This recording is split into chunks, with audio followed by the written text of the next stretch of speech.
juga bergulir juga gitu, gimana mungkin Pak Oto menanggapinya? Sidang sengketa tatal itu sebenarnya sidang sengketa tatal itu sangat memprihatinkan sekali ya. Karena di samping saat sengketa tatal terjadi telah mengkonfirmasi keterangan dari 6 pegawai PK yang dulu terpidana itu, mengkonfirmasi bahwa benar mereka itu disiksa, ya kan, dipukuli, kan, dikasih balsam kepada anak kita. Nah, itu kejadian memang 2016. Jadi bagi saya pikir ya itu menjadi koreksi lah buat pihak penyidik, ya, koreksi jangan sampai terjadi hal-hal seperti itu. Ya.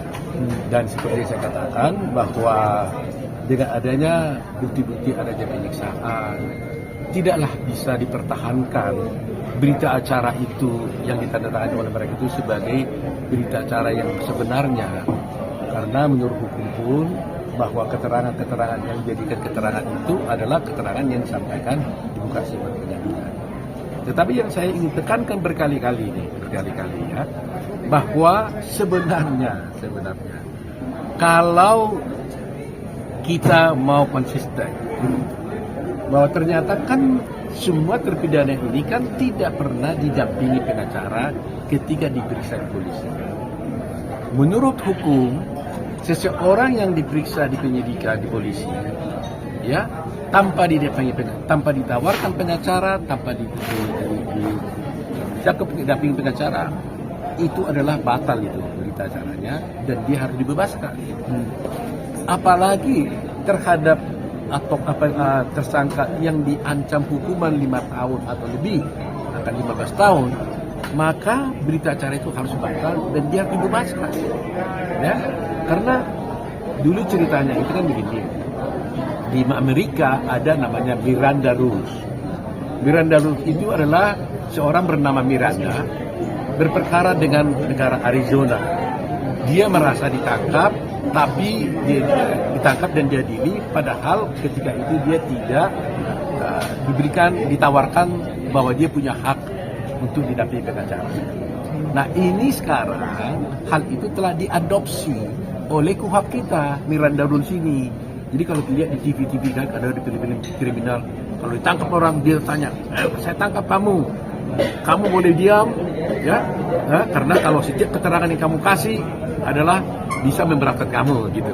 Kamu berhak didampingi pengacara, itu Miranda Rules.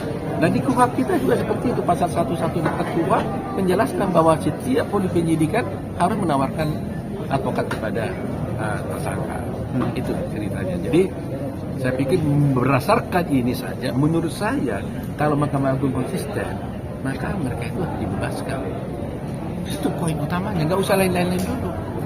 Dengan dari situ saja dibebaskan. Dan putusan Mahkamah Agung juga menyatakan seperti itu. Setiap orang yang diperiksa oleh polisi tanpa dia dampingi pengacara, ya, meskipun umpamanya gini, di polisi dia tidak diperiksa, tidak didampingi pengacara, tapi di pengadilan didampingi, tetap aja dia harus batal itu.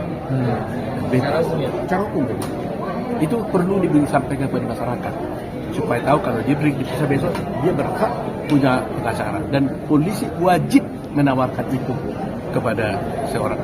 Dia tidak boleh mengatakan kalau dia tidak tawarkan itu pengacara batal. Dan terhadap yang ancaman 5 tahun, walaupun orang itu bilang nggak mau pengacara, dia harus, tidak ada uang saya untuk bayar pengacara, dia harus cari pengacara karena negara wajib memberikan bantuan hukum cuma-cuma kepada tersangka. Atau update sedikit soal ini dong, Jessica Wongso.